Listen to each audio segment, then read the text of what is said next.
কখনো অহংকার করিও না। তোমাকে আল্লাহ পাক যা দিয়েছেন তা তোমার কাছে আমানত।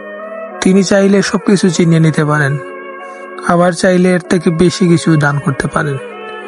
বিহাদিহিল খাইর, তার কাছেই সব।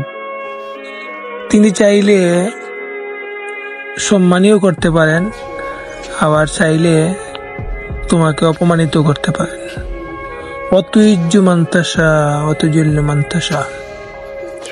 আসলে আল্লাহ আমাদেরকে আশরাফুল মাখলুকাত হিসেবে সৃষ্টি করেছেন, সৃষ্টির সেরা জীব। কিন্তু আমাদের যে মনুষ্যত্ববোধ, আমরা যতদিন যাইতেছি মনুষ্যত্ববোধ আমাদেরকে নষ্ট হয়ে যাইতেছে। আমরা মানুষ হিসাবে আছি, কিন্তু অমানুষের মতো আচরণ আমাদের। আমাদের কার্যকলাপ অমানুষের মতো। আমাদের অহংকার, দাম্ভিকতা, আমিত্ববোধ এগুলা বেড়ে যাইতেছে। এগুলা যতদিন পর্যন্ত এইগুলা আমাদের ভিতর থেকে বা আমাদের থেকে দূরে না যাবে, যতদিন পর্যন্ত আমরা শান্তি হব না। আমাদের আরো যতদিন যাবে দেখবা আমাদের এই যে পরিস্থিতি আরো ভয়াবহ হবে। আমরা শুধু সবাই মুসলিম, আমরা মুমিন হতে পারি নাই। শুধু মুসলিম হলে হবে না ভাই, মুমিন হতে হবে। আমরা মুসলিম হয়ে জন্মগ্রহণ করেছি, কিন্তু মুমিন এখনো হতে পারি নাই।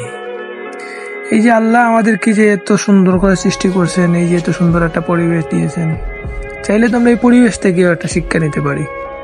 শিক্ষার কোনো শেষ নাই। কিন্তু আমাদের আমিত্ববোধ, আমি তারপরে অহংকার জিনিসটা আসলে আমাদের নিজেদেরকে ধ্বংস করে ছাই করে দিতেছে। বিষয় নিয়ে আলোচনা করার কিছু নাই। সবাই ভালো থাকবেন, চেষ্টা করবেন যে নিজেকে একটু নম্র, ভদ্রভাবে উপস্থাপন করার জন্য মানুষের কাছে। আপনি যত উগ্রপন্থী হন, যত হন, তত আপনার জন্য খারাপ। ভালো থাকবেন। আসসালামু আলাইকুম।